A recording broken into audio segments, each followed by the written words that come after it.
5. Le poulet noir. Sophie allait tous les matins avec sa maman dans la basse-cour, où il y avait des poules de différentes espèces et très belles. Madame de Rion avait fait couvert des œufs desquels devaient sortir des poules huppées superbes. Tous les jours, elle allait voir avec Sophie si les poules étaient sorties de leurs œufs. Sophie emportait dans un petit panier du pain qu'elle émitait aux poules. Aussitôt qu'elle arrivait, toutes les poules, tous les coqs accouraient, sautaient autour d'elle, baquetaient le pain parce que dans ses mains et dans son panier. Sophie riait, courait, les poules la suivaient, ce qui l'amusait beaucoup. Pendant ce temps, sa maman entrait dans une grande et belle galerie où demeuraient les poules. Elle était logée comme des princesses et soignée mieux que beaucoup de princesses. Sophie venait la rejoindre quand tout son pain était émité.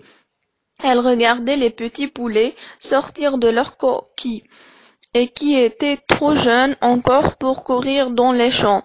Un matin, quand Sophie entra au poulailler, elle vit sa maman qui tenait un magnifique poulet né depuis 1 heure.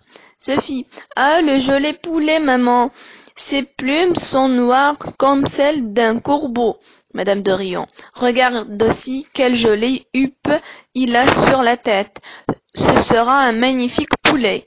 Madame de Rion le replaça près de la poule couveuse. À peine l'avait-elle posé que la poule donna un grand coup de bec au pauvre poulet. Madame de Rion donna une tape sur le bec de la méchante poule, releva le petit poulet, qui était tombé en criant, et le remit près de la poule. Cette fois, la poule furieuse donna au pauvre petit 2 ou 3 coups de bec, et le poursuivit quand il chercha à revenir. Madame de Rion accourut et saisit le poulet que la mère allait tuer à force de coups de bec. Elle lui fit avaler une goutte d'eau pour le ranimer. Qu'allons-nous faire de ce poulet?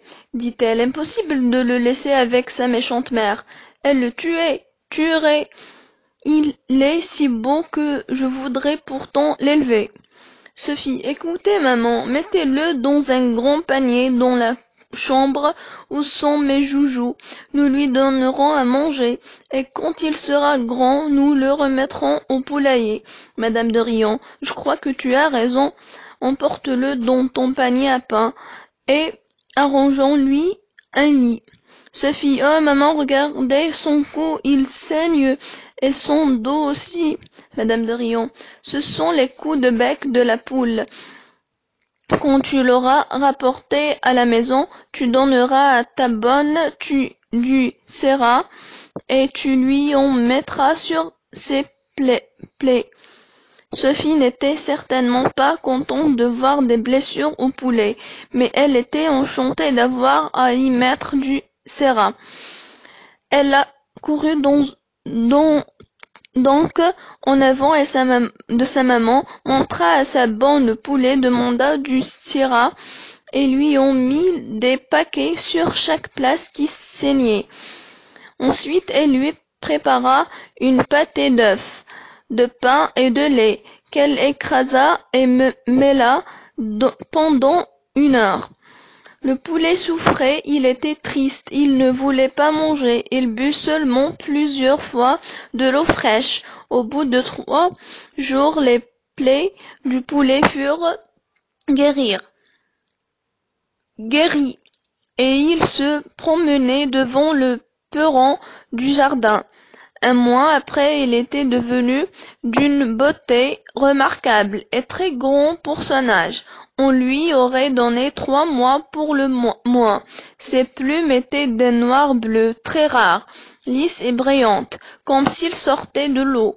Sa tête était couverte d'une énorme huppe de plumes noires, orange, bleues, rouges et blanches. Son bec et ses pattes étaient roses.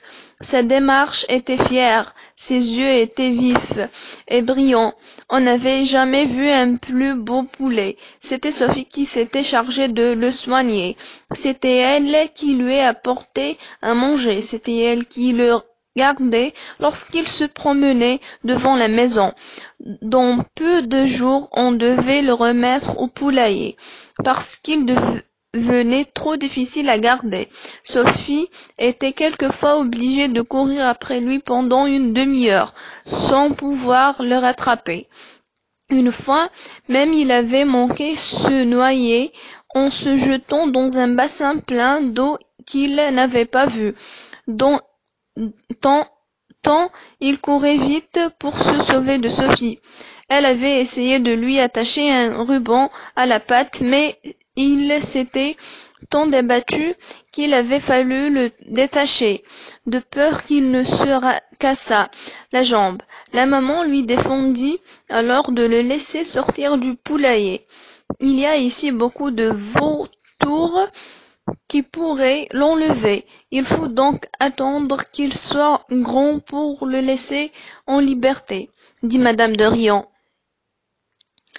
Mais Sophie, qui n'était pas obéissante, continuait de le faire sortir en cachette de sa maman, et un jour, sachant sa maman occupée à écrire, elle apporta le poulet devant la maison. Il s'amusa à chercher des moucherons et des vers dans le sable et dans l'herbe.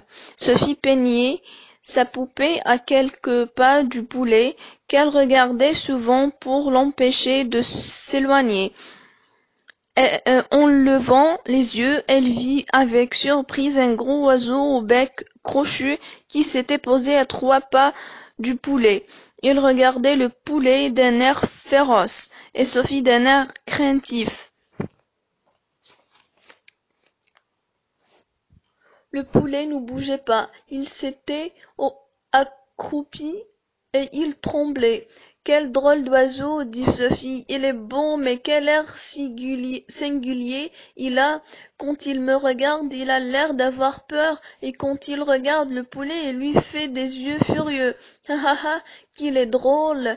En même instant, l'oiseau pousse un cri perçant et sauvage, s'élance sur le poulet, qui répond par un cri plaintif, le saisit dans ses griffes et l'emporte en s'envolant à tire-d'aile. Sophie resta stupéfaite. La maman, qui était accourue au cri de l'oiseau, demanda à Sophie ce qui était arrivé. Sophie raconte qu'un oiseau a emporté le poulet et ne comprend pas ce que cela veut dire.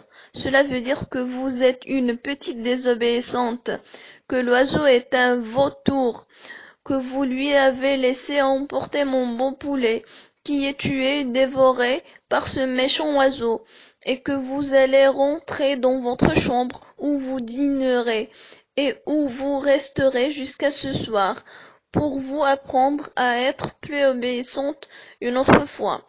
Sophie baissa la tête et s'en alla tristement dans sa chambre. Elle dîna avec la soupe et le plat de viande que lui apporta sa bonne, qu'il aimait et qui pleurait de l'avoir pleuré. Sophie pleurait son pauvre poulet, qu'elle regretta bien longtemps.